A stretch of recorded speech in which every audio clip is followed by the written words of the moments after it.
No vídeo de hoje, então, pessoal, vou falar para vocês todos os pontos chaves da síndrome de Dumping, que acontece depois da cirurgia bariátrica em alguns pacientes. Meu nome é Murilo e esse é o canal O Seu Cirurgião. Quando a gente vai começar a falar de síndrome de Dumping, a primeira coisa que a gente precisa fazer é definir o que é síndrome de Dumping, falar sobre quais os pacientes que estão sob risco de desenvolver essa síndrome, discutir quais são os sintomas e, o mais importante, qual é o tratamento. Começando pela definição da síndrome de Dumping, que é a síndrome de Dumping, basicamente acontece quando a gente se alimenta em uma grande quantidade de comida e essa comida chega rapidamente numa porção mais distal do intestino. A gente tem um esvaziamento acelerado do conteúdo gástrico para o intestino. Isso acontece no pós-operatório da cirurgia bariátrica em algumas situações específicas. Existem dois tipos de dumping que a gente vai discutir mais para frente, que é o dumping precoce e o dumping tardio. Dumping significa basicamente um esvaziamento, palavra em inglês, despejar, esvaziar. Então, o dumping acontece quando essa grande quantidade de alimento é despejada, é esvaziada rapidamente, uma porção mais proximal do trato alimentar, que é o estômago, diretamente para o intestino. E os pacientes que estão sob risco de sofrerem o dumping são aqueles pacientes que fizeram um bypass gástrico. Pacientes que fizeram o sleeve ou a gastrectomia vertical têm um risco menor. Por que os pacientes que fizeram o sleeve têm risco menor? Exatamente porque a gente não fez um desvio intestinal, que é o que acontece no bypass. A gastrectomia vertical, por que não tem esse risco, né? Quando a gente faz a cirurgia da gastrectomia vertical, a gente pega basicamente e retira o fundo gástrico e o corpo do estômago, mas a gente mantém o trajeto do alimento na mesma região. Então, o alimento continua passando pelo estômago, ainda que menor, ainda que com um esvaziamento também mais rápido pela diminuição do calibre do estômago, mas ainda encontra aqui o duodeno, a região do piloro. Então, existe esse trânsito que continua pelo mesmo trajeto. Quando a gente faz o bypass gástrico,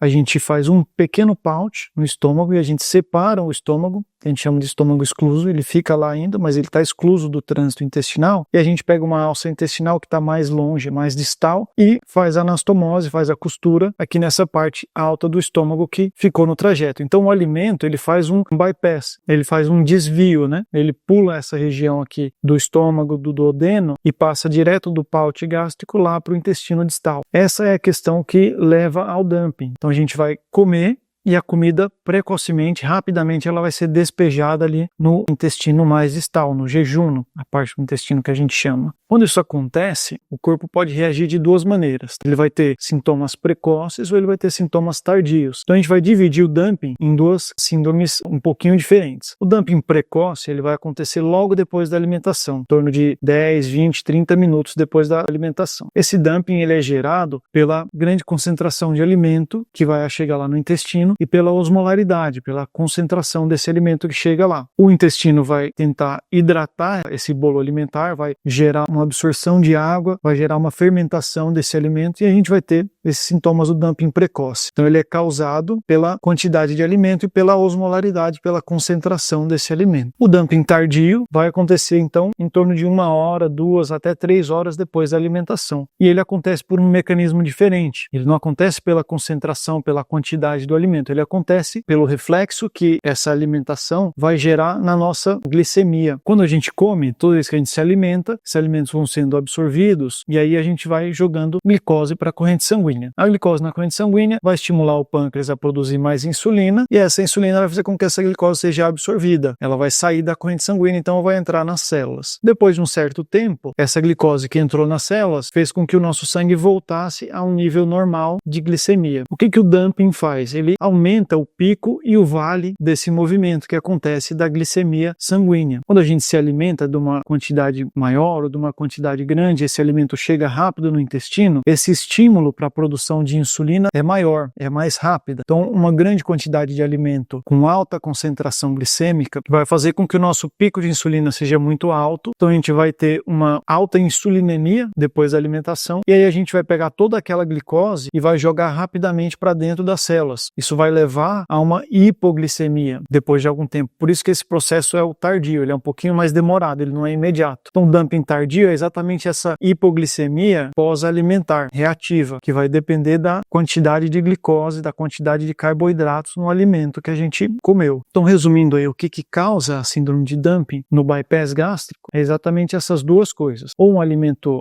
com muita concentração, muito osmolar, uma grande quantidade, vai causar o dumping precoce, que é de 10 a 30 minutos, e o dumping tardio é causado pela concentração de carboidratos e açúcares na alimentação, e vai ser causado entre 1, 2 a 3 horas depois da alimentação. Precisa distinguir muito bem esses dois quadros, porque os sintomas são diferentes. E aí a gente entra na discussão de exatamente o que são esses sintomas. Hein? Quando a gente fala dos sintomas do dumping precoce, o primeiro ponto é que ele vai acontecer mais precocemente, até 30 minutos da pós-alimentação. E os sintomas estão relacionados com a osmolaridade, com a concentração desse alimento. Então, quando tem uma quantidade grande de alimento muito concentrado no intestino, vai gerar uma reabsorção de água, um aumento do movimento intestinal, aumento do peristaltismo e um aumento da frequência cardíaca, uma queda da pressão, uma tontura. Esses pacientes vão se sentir nauseados, vão sentir uma vontade grande de precisar deitar rapidamente, de precisar ficar estático, às vezes vão precisar ir ao banheiro, vão sentir enjoo, vão querer vomitar. E pode chegar a ter, por causa do aumento do movimento intestinal, aumento do peristaltismo, pode ter um pouco de diarreia também, dor abdominal, cólicas e diarreia. Esses são os sintomas mais comuns do dumping precoce. Os sintomas mais comuns do dumping tardio são um pouquinho diferentes. E por que eles são diferentes? Porque aí eles estão relacionados não com a questão da quantidade de alimento, da concentração, da osmolaridade desses alimentos. Ele está relacionado exatamente com aquele mecanismo que a gente discutiu antes, que é o da hipoglicemia. Então, os sintomas do dumping tardio, a primeira coisa que eles vão acontecer a partir de 1 hora depois da alimentação, em média, e eles vão estar relacionados com sintomas que são sintomas de hipoglicemia. Não são sintomas que existem em outras situações. Existem outras questões que podem levar à hipoglicemia. E os pacientes que têm diabetes, por exemplo, sabem muito bem. Quem tem diabetes reconhece rapidamente sintomas de hipoglicemia e sabe como tratar. Vai, às vezes, precisar de algum alimento ali calórico, uma pequena quantidade para fazer esse ajuste da glicemia. E normalmente a hipoglicemia do paciente que tem diabetes foi causada por medicações, ou excesso do uso de medicações, ou usou medicação e não se alimentou. Usou a insulina e não fez a alimentação. Então a insulina fez a glicemia baixar e o paciente não comeu. Então esses são sintomas aí do paciente diabéticos. No dumping, o que acontece é aquele mecanismo que o alimento chega com grande quantidade de carboidratos no intestino, isso vai estimular a grande produção de insulina. O pâncreas libera um monte de insulina na corrente sanguínea e isso depois de algumas horas vai levar com que a glicemia caia bastante. E aí o paciente vai apresentar esses sintomas do dumping tardio, que é exatamente a questão da hipoglicemia, levando a uma tontura, uma fraqueza, um mal-estar, uma taquicardia, uma sudorese, aquele suor frio que a gente fala, tô suando frio, é exatamente um sintoma de hipoglicemia. A hipoglicemia leva também a uma fome importante, então o paciente comeu há pouco tempo e aí está com uma hipoglicemia grave, o corpo interpreta isso como uma necessidade de alimentação. Então é uma fome importante, isso às vezes é um sintoma do dumping tardio também. E em último grau, se essa hipoglicemia é muito importante, isso pode levar até a desmaios, a uma fraqueza intensa e a um desmaio. Isso leva o paciente a um risco de um trauma, uma queda, se tiver num ambiente externo, pode cair e ser desassistido. Então, os sintomas do dumping tardio são graves e precisam ser muito bem reconhecidos e cuidados, prevenidos. Tá? A gente encaminha para a última parte do vídeo que eu queria discutir, que é a parte importante. Depois que a gente entende o que é dumping, por que ele acontece e quais são os mecanismos que levam aos sintomas, a gente sabe muito bem como tratar. Então, discutindo o tratamento do dumping, a gente percebe que é basicamente ajuste da alimentação. O que a gente precisa prevenir que aconteça? A gente precisa prevenir que uma grande quantidade de alimento, muito concentrado, principalmente com uma concentração alta de açúcares e carboidratos, chegue na parte distal do intestino rapidamente. Então, quando a gente ajusta a alimentação para prevenir que isso aconteça, o que significa isso? Basicamente, a gente vai ter que evitar coisas que são muito líquidas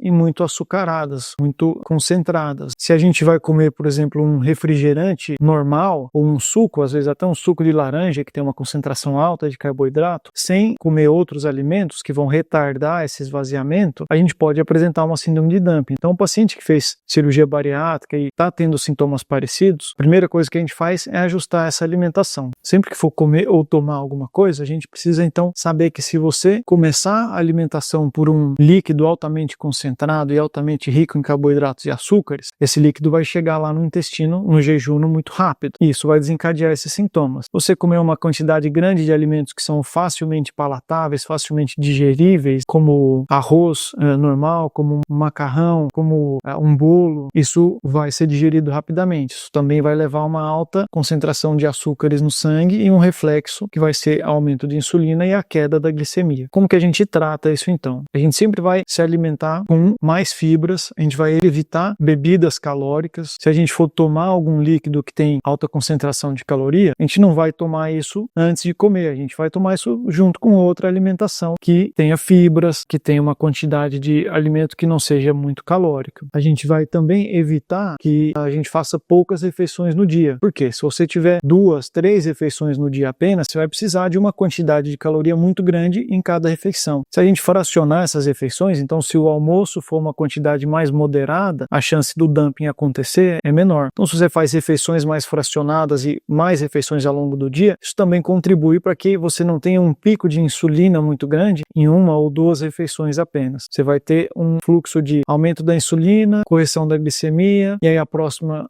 refeição vai subir novamente a insulina, correção da glicemia. Isso vai ficar mais natural. Quando a gente fica muito tempo em jejum e come alguma coisa, o corpo quer absorver aquilo rapidamente. Então ele vai estimular um pico de glicemia muito alto, como resultado vai fazer com que a glicemia caia bruscamente e leve a uma hipoglicemia, gerando os sintomas do dumping tardio. Outro ponto importante do ajuste da alimentação é que proteínas são mais difíceis de ser absorvidas e elas são mais difíceis de serem digeridas. Então se a gente adiciona proteína nas alimentações, além das fibras, vai fazer com que o dumping não aconteça. Sempre sugiro para meus pacientes, comece a alimentação pela proteína, porque a proteína ela vai diminuir a velocidade do esvaziamento, diminuir a velocidade da absorção, da digestão. Isso vai fazer com que a gente não faça esses picos de insulina, que a gente não tenha essa concentração de carboidrato muito alta na primeira parte da digestão. Em alguns casos extremos em que os sintomas de dumping permanecem, mesmo com esses ajustes alimentares, às vezes a gente pode adicionar algumas substâncias na alimentação que vão tornar aquele bolo alimentar um pouco mais espesso, um pouco mais lento de ser digerido. Por exemplo, a pectina é uma coisa que a gente costuma usar se o paciente tem sintomas de dumping muito exacerbados. Relembrando o que é importante para tratar os sintomas de dumping: ajuste alimentar, evitar alimentos altamente ricos em carboidratos e açúcares, principalmente líquidos, aumentar a quantidade de fibras, aumentar a quantidade de proteínas na alimentação. Em casos extremos, a gente pode pensar em adicionar a pectina ou alguma outra substância que vá retardar o esvaziamento gástrico. E existem também alimentos que podem ter uma reação um pouco maior, como laticínios ou alimentos muito gordurosos, que podem aumentar esses sintomas do dumping precoce também. Então isso a gente evita ou ajusta as quantidades. E além disso, a gente fraciona a alimentação. Então fracionar a alimentação em várias refeições por dia, 5 a 6 refeições idealmente, ao invés de 2 ou 3 grandes refeições. Então, para encerrar o vídeo, revisando aí o que a gente falou, pontos-chave mais importantes, o que a gente precisa saber sobre a síndrome de dumping. Primeira coisa é que ela acontece depois do bypass gástrico, não acontece na gastrectomia vertical. E ela acontece justamente porque uma grande quantidade de alimento vai ser despejada ou esvaziada diretamente no intestino distal, no jejum. Isso vai gerar todos aqueles mecanismos de aumento da insulina, aumento do peristaltismo, que levam aos sintomas do dumping. A gente precisa lembrar que existem 2 tipos diferentes, que é o dumping precoce e o dumping tardio, cada um com seus sintomas específicos, mas que o tratamento, seja um, seja outro, é basicamente o mesmo, que são ajustes na alimentação. Em casos específicos em que os ajustes alimentares não são suficientes para resolver os sintomas, a gente pode optar por introduzir algum medicamento, alguma coisa que vai diminuir o esvaziamento, diminuir a digestão, retardar a digestão e, assim, resolver esses sintomas. E um último ponto importante que eu gostaria de trazer é, apesar da síndrome de dumping ser um grande medo após a cirurgia bariátrica, a ocorrência do dumping hoje em dia é cada vez menor. Então, a gente sabe que a qualidade técnica, o mecanismo, a técnica cirúrgica, como ela é feita, também impacta no risco do surgimento do dumping no pós-operatório. Então, se você vai fazer uma cirurgia bariátrica, você está se preparando para uma cirurgia, é bom conversar com o seu cirurgião sobre o dumping e saber quais são os riscos, saber quais são os sintomas, mas também ir confiante para o procedimento, porque o dumping é uma condição que é facilmente tratável e, mais importante, é uma condição rara. Então, pacientes que fazem cirurgia bariátrica podem ter síndrome de dumping? Podem. Ela acontece principalmente quando os pacientes saem da dieta prescrita, saem da alimentação correta. Então, se o paciente vai, às vezes, numa padaria, num restaurante e acaba fazendo algumas coisas que a gente não recomenda, como tomar bebidas açucaradas antes de fazer qualquer tipo de alimentação. Então, normalmente, os sintomas acontecem quando a gente sai da dieta. Mas no dia a dia, no pós-operatório da cirurgia bariátrica, se o preparo foi bem feito e o paciente entendeu as mudanças que precisam acontecer, o surgimento do dumping é muito raro. É isso que eu gostaria de falar para vocês sobre o dumping no pós-operatório. Eu acho que é um tema super interessante. Se vocês têm mais questões, gostariam de saber mais detalhes, mandem seus comentários e eu estou à disposição.